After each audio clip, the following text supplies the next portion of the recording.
Now, yet another topic which is really out of the box, the need of the hour, and we have an eminent guest with us.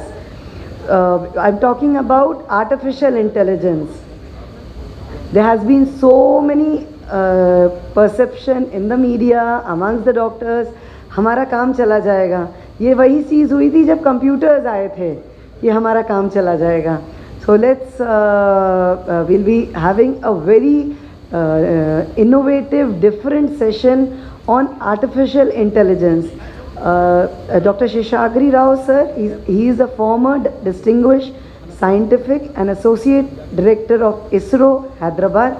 It was our pleasure to have him here a day before, and he actually shared us lots of technological things about the space station, about the physics behind the Chandrayaan, and what next planning has to be done. This very interesting topic, which is the talk of the town. I would request our respected chairpersons to join us on stage. Dr. Sujit Singh sir is a renowned laparoscopic surgeon of our city and also an immediate past president of IMA Allahabad. Dr. Neeraj Tripathi sir is a reputed senior surgeon of Prayagraj, and Dr. Ashutosh Rai sir is a distinguished ENT surgeon of our city. Now I would request Mr. Shesheshagri Rao sir to please join us on stage. Sir is a former distinguished scientist and associate director at ISRO, Hyderabad. And we are really honored to have very distinguished, learned speaker for this session, Dr. V. Shesheshagri Rao, who has been a distinguished scientist at prestigious organization of our nation, ISRO.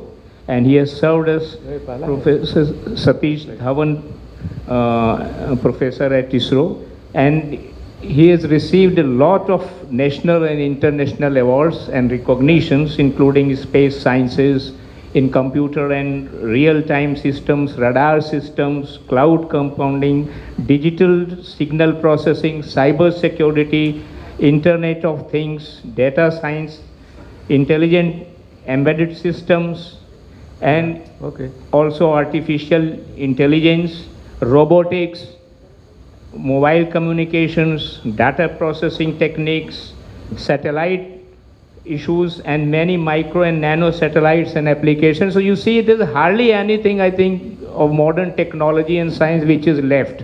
So, I mean, he has expertise on so many things. It's really an honor for all of us that he is here among us today and to deliver his talk on this very recent and topic. So I request now Professor Dr. V. Shesheshagri Rao to kindly start his lecture. Thanks to Subodh Jain Saab and his team members. Primarily, let me thank Yugandhar Pandey. Initially, he talked to me and said whether such a topic can be taken by me. I said yes. One reason behind that is when I was working in ISRO at Sriharikota, we used to have a 25-bed hospital, two numbers. One number for the rural sector and other number for internal staff. So both the hospitals, I happen to be the chairman of the hospital advisory committee. That is how I have gone into some details as and when it come across to me. Let me congratulate the Allahabad Medical Association, such a wonderful setup here. Even though I have visited a couple of things, never I saw a kind of a setup what I saw here. Let me congratulate them. It is a fantastic setup. And this particular topic, many questions arise. First of all, what is artificial intelligence, how it fits into the medical area and many other areas, and whether ultimately whether it brings a situation where some of the jobs go. Let me answer straight away. creator will never be jobless. So the jobs will get modified in such a way that you have to use some tools and become expert of experts. So that is why I normally say that people don't lose job.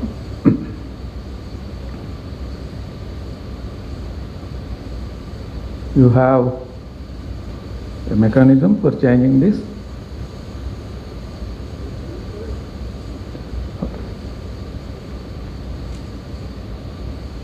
Yeah, thank you.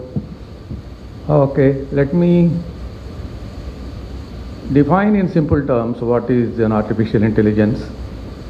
It is defined as an ability of a digital computer or a robot or a software to perform tasks commonly associated with the intelligent beings.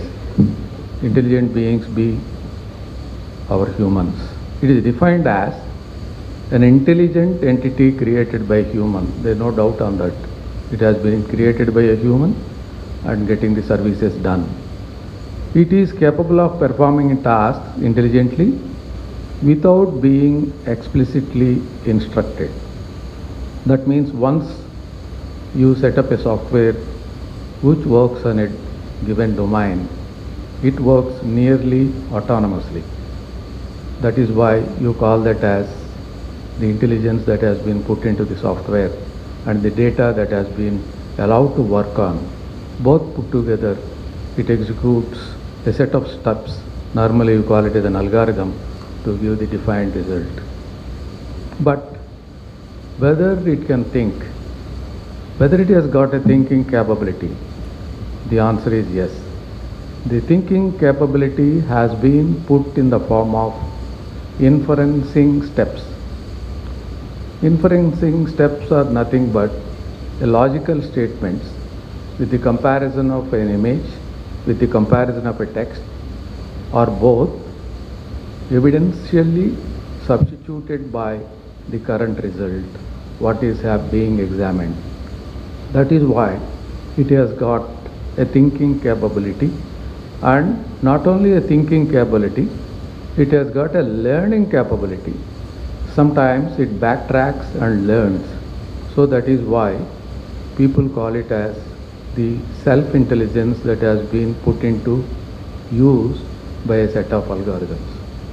So never, I said till now in my statements, it is working like a human brain, because having a person here who has worked in some of these areas, and we also use expert systems and autonomous systems and artificial intelligence systems for some of our operations.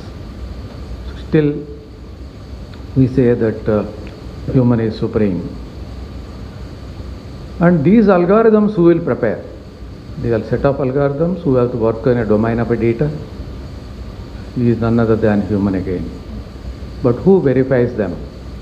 A person who is an expert can give an algorithm who he knew that it is at its best. But the algorithm verification or the AI project verification can be done by real life examples. But is it possible? The answer is yes. We'll see in some of the slides. See, what does the artificial intelligence we have seen? How does it work?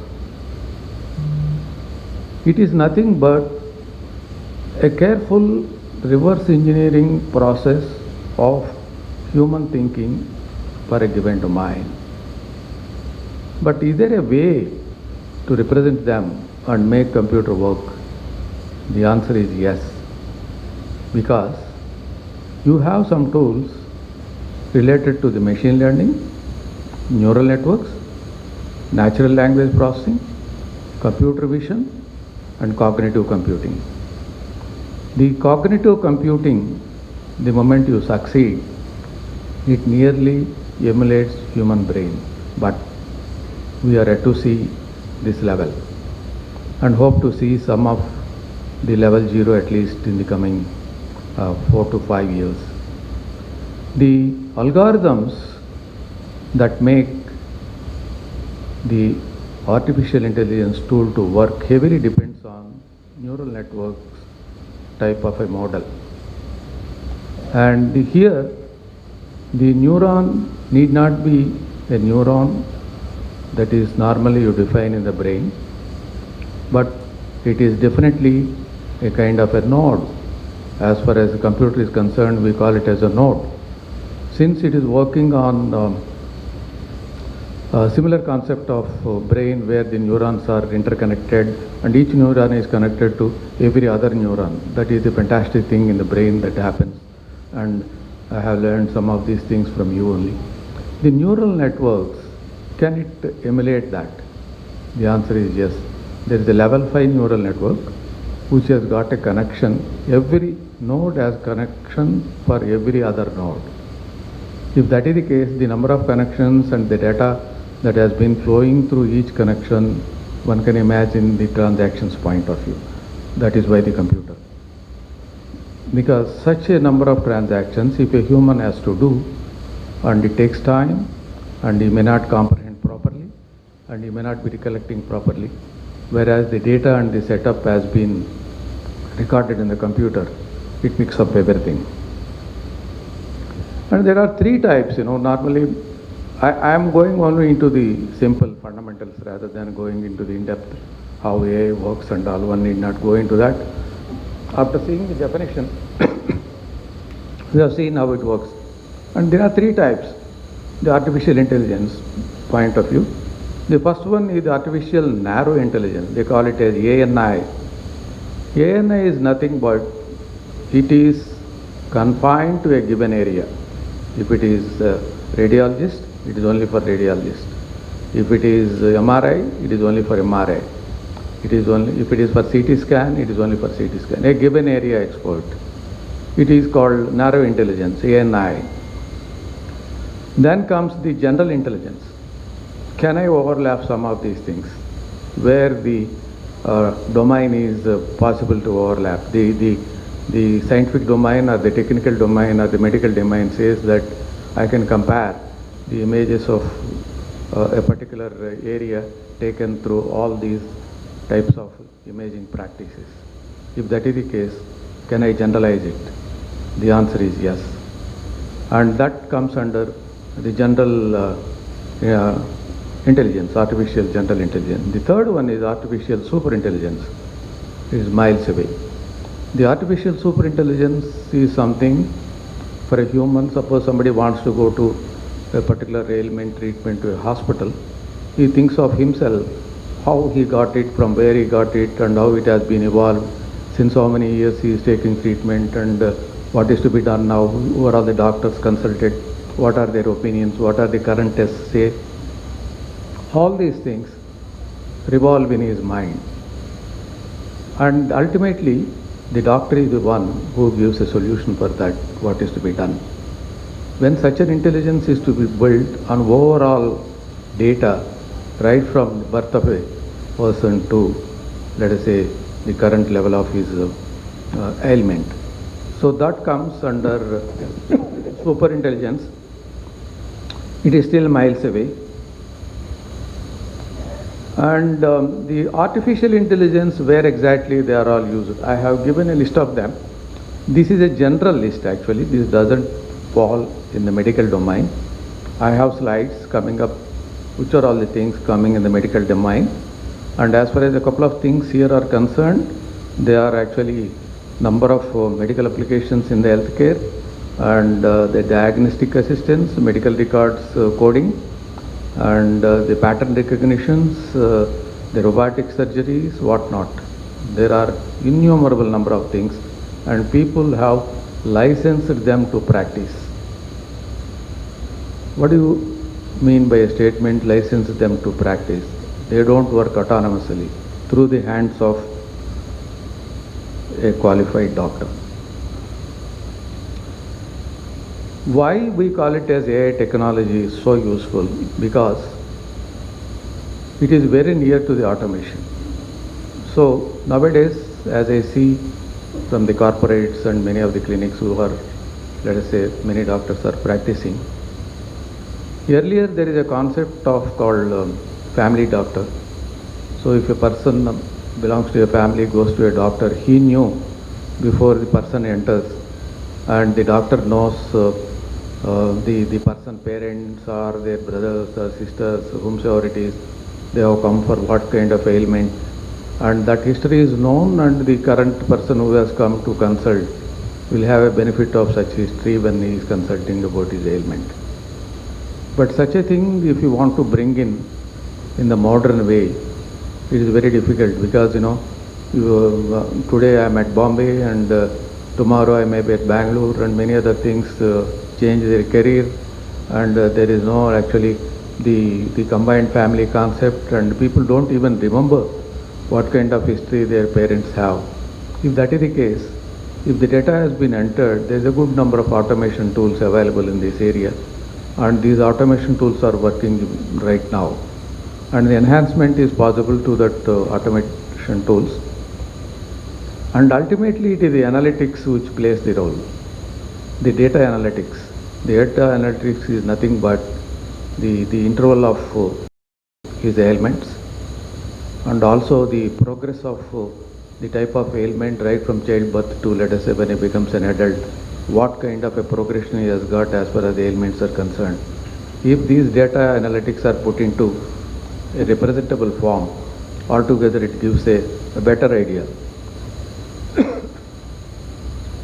Some of the applications, whatever I am discussing now, have been modified by LLMs. The LLMs are nothing but the large language models. The moment everybody thinks that if it is a large language model, whether it is a English or a Punjabi or a Hindi, like that, it is true. Your ChatGPT, everything works on the language model. But here, the LLMs work on medical data, metadata, and the let us say types of technical terms we use for various defining various ailments and observations. That is the one. If you are able to build such a thing, then your LLM built with the metadata of medical information, whether it can pass through some of the examines like USMLE, I think they have made it. I will be showing in subsequent slides. This is the development scenario. One need not go into that. We have a medical imaging analysis, and we have the clinical decision support. We have the remote patient monitoring in case he is planning to narrate something from the place of work. And you have, based on this, you have virtual health assistant. And this virtual health assistant makes a predictive analytics. This particular one has been developed, and it has been given to some of the medical students in Switzerland and also USA. When they go for clinical practices, we call it as the final practice, what they get, final year they have to go to a particular hospital and practice it. They are asked to work there and apply this particular healthcare software and see that whether it is delivering the things what have been defined as an objective. And to that, if you ask me, if any person who has gone through a BTech computer science and followed by MBBS and he becomes an expert and a major, let us say, area, he is the ultimate authority. I feel that he is the person who should develop a AI tool for a given domain rather than a computer expert. But is it possible? The answer is no. The reason being, there are some protocols to be followed, which database one has to use, which language one has to use, what are the queries to be built up, is somebody's job who has got a knowledge in this area. That is why the right side, I have put what are the things that have been put into an artificial intelligence tool. It amounts to deep learning, predictive analytics, there is a translation of language models into the colloquial models, the classification, clustering, information extraction from the data, speech to text and text to speech so that you can converse autonomously, image recognition, machine vision, and ultimately generate an expert system where a synthesis can be made. And all these things put into practice and validated, it becomes an artificial intelligence tool for a given domain.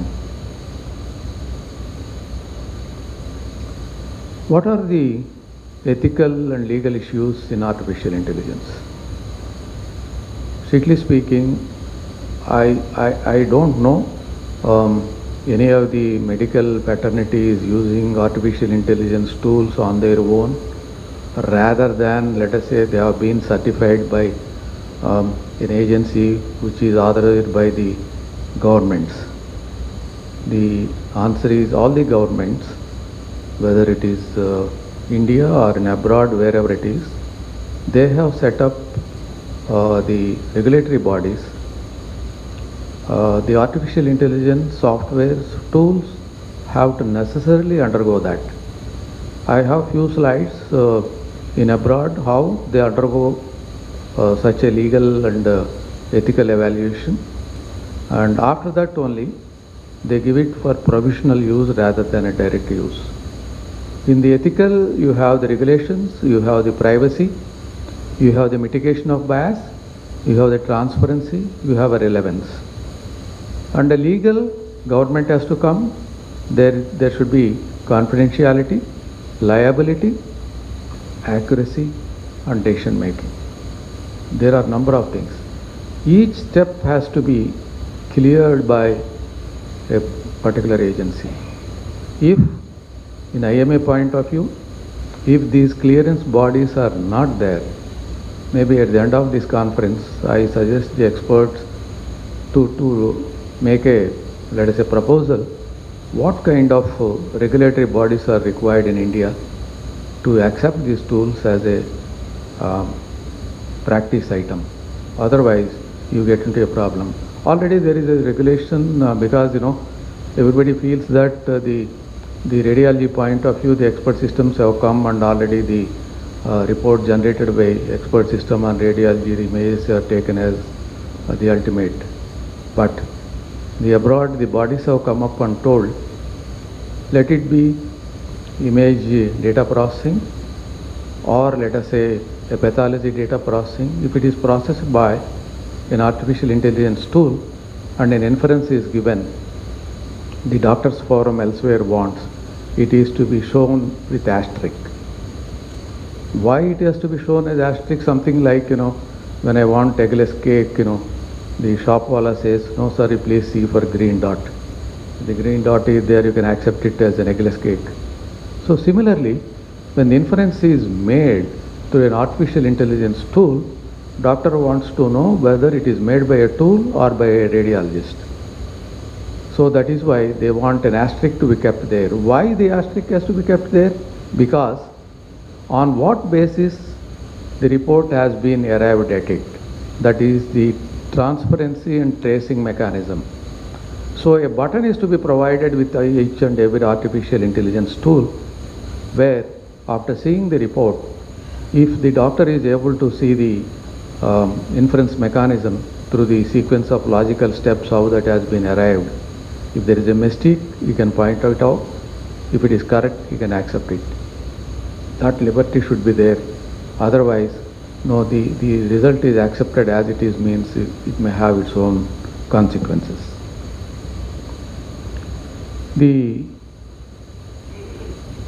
There is a book actually, I will be showing at the end. If anybody wants that book, I can share it to you. The artificial intelligence in healthcare is a hope, definitely not hype. It's a promise, not peril, unless it has been regulated by government with the various regulation activities. And because the tool has got a capability to understand, anticipate and control. That is why the technology comes into picture. In abroad I have seen some of the pets actually, the pet robots in Japan especially, you don't find a difference between the normal cat you rear and the pet cat of a robotic type. It can also move its eyes, it can move its head, everything. It has got a fur, everything.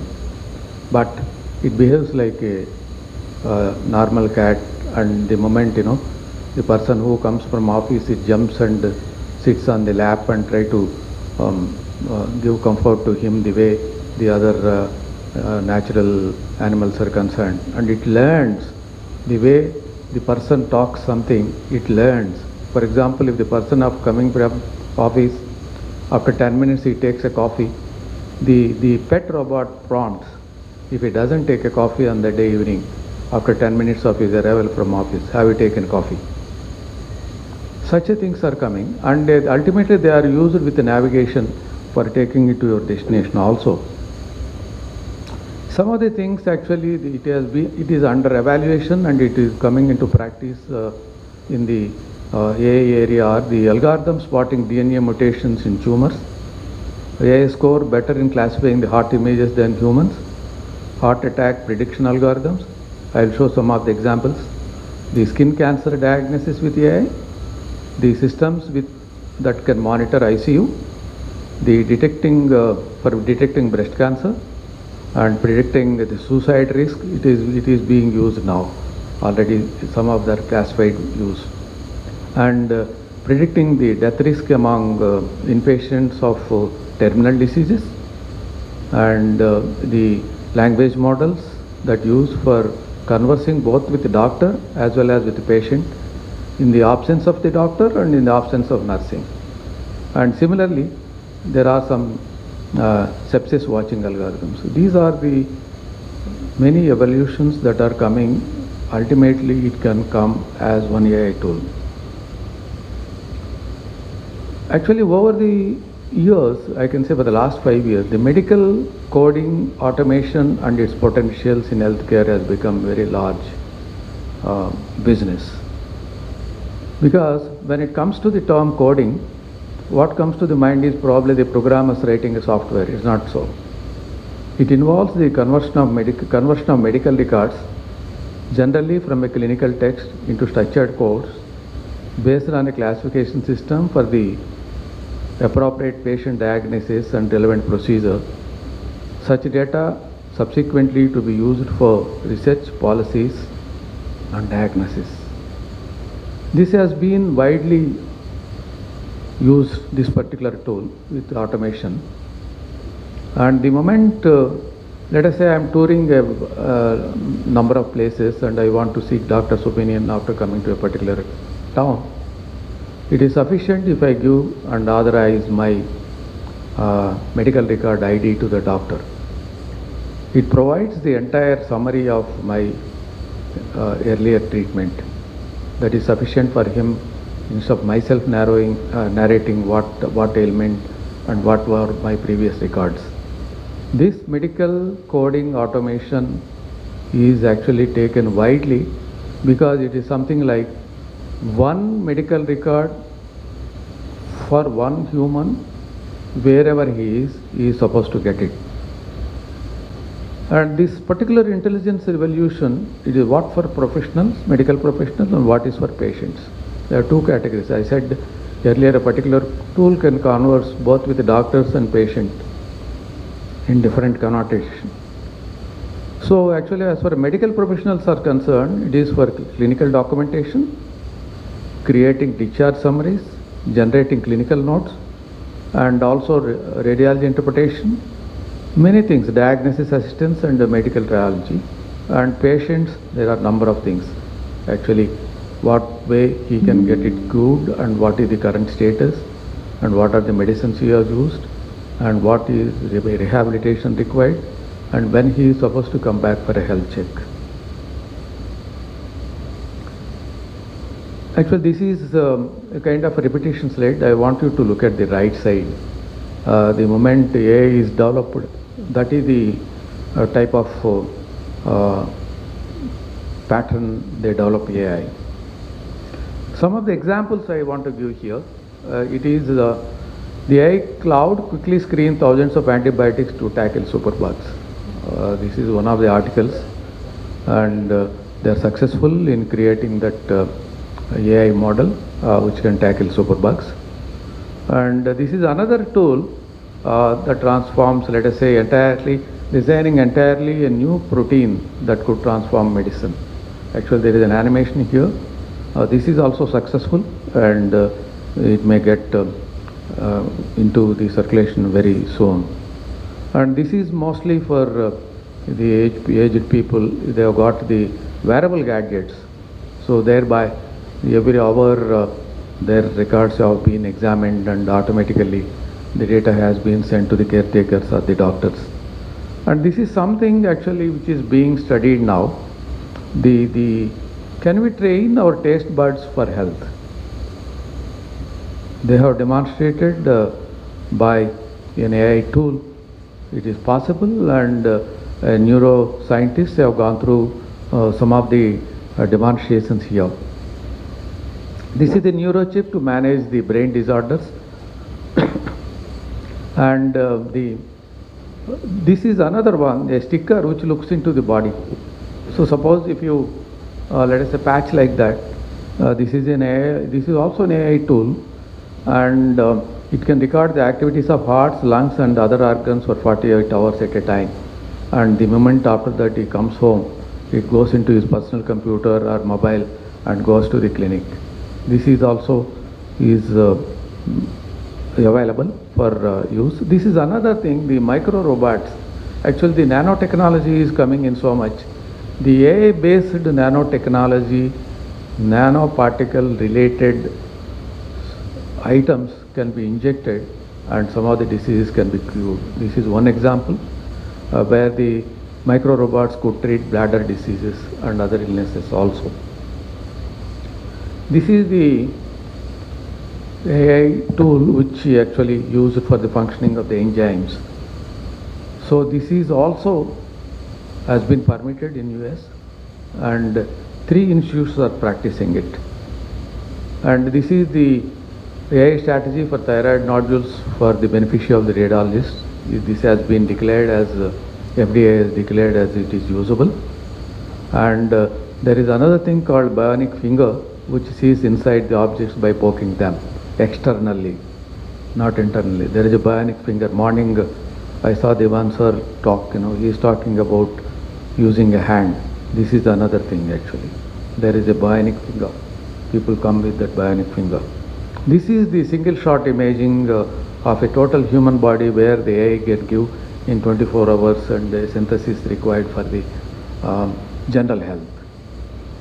And this is another AI where the pleural effusion is concerned. It is detected in less than 10 minutes or so.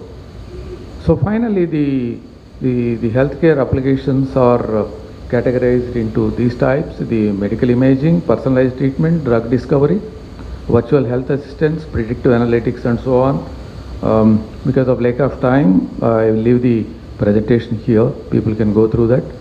This is one tool where it has 5 types of heart failures it has identified based on the data.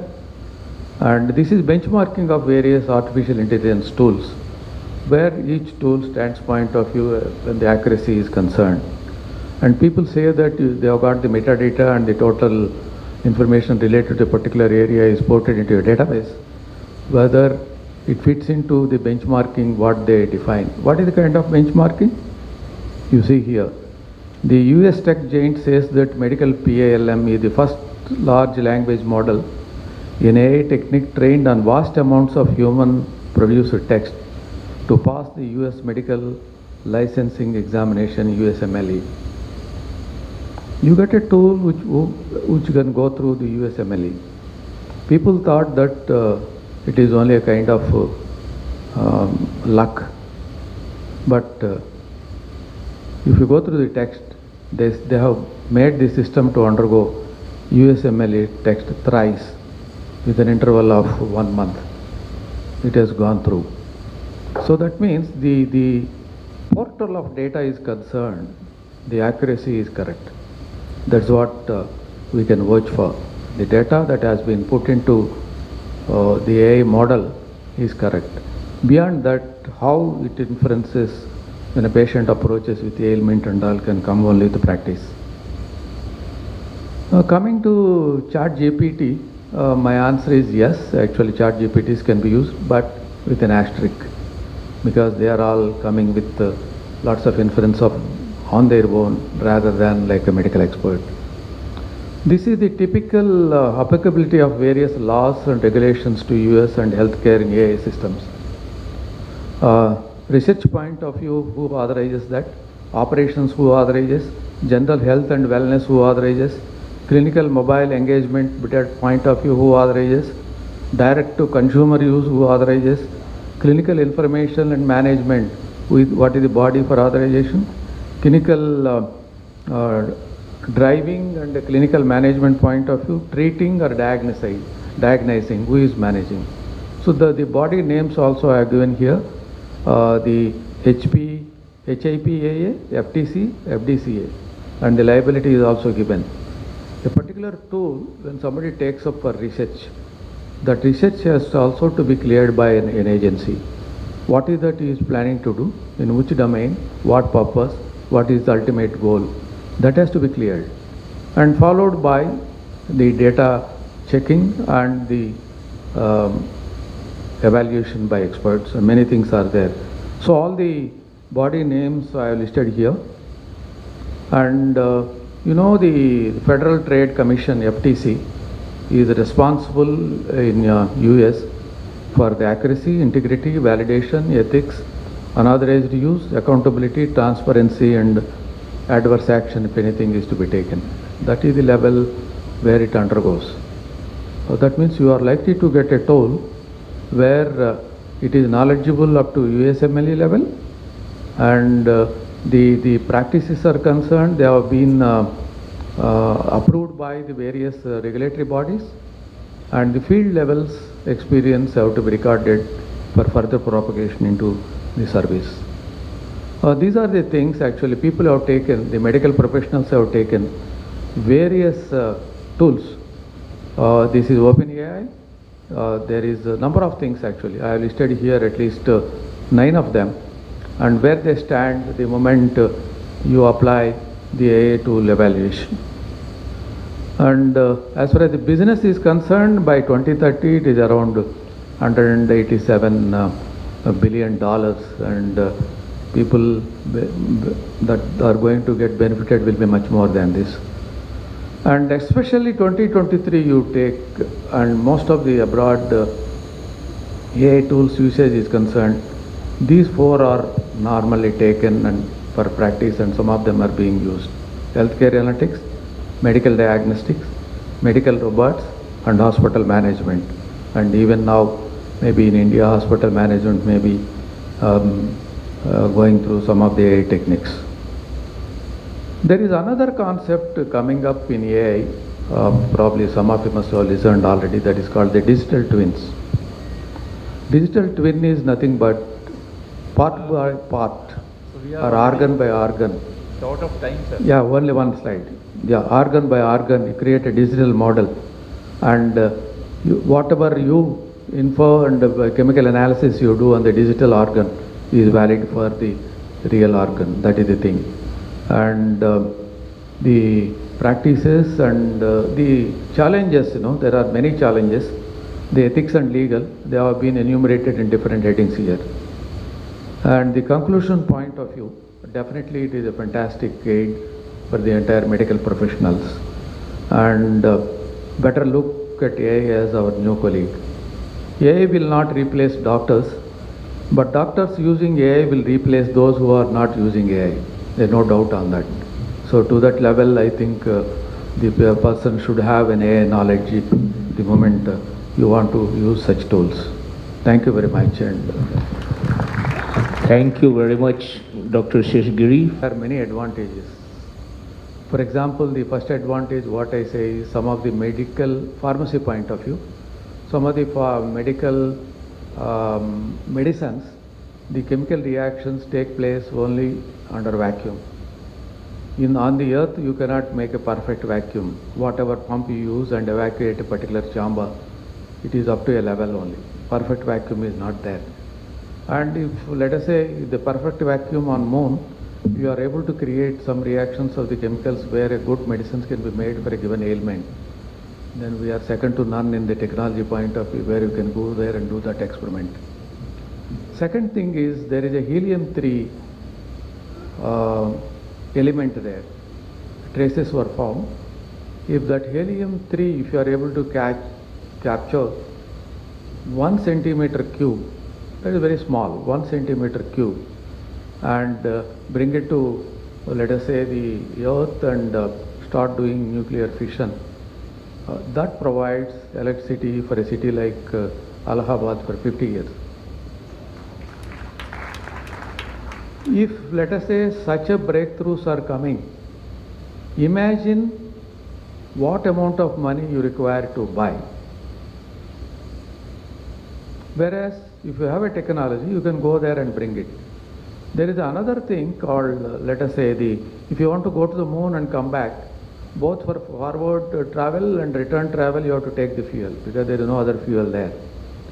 If you are able to find an abundance of water trapped in the cold zones, so once water is there, you can convert that into hydrogen and oxygen, so that can be used as a fuel, and later on you can make to and fro journeys, and after going there, you take that hydrogen and oxygen and fed into an engine, and then you can travel back also, and it can be used for one hop stop for interplanetary travel like Mars. There are many advantages. Similarly, many elements are useful, so such elements find use in the humanity. So we can say that we are ready to provide that help to our society through various experiments that are being done through Chandrayaan and other things. Thank you very much. Thank you very much. I would now request our President Sir and Honorary Secretary Sir to felicitate our speaker and chairpersons.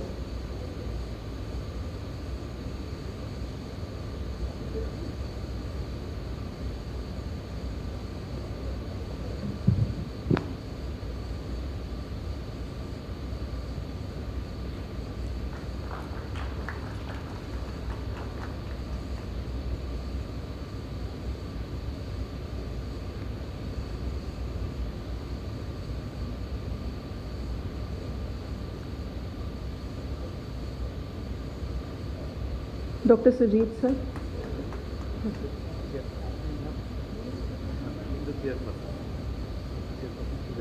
हाँ sir.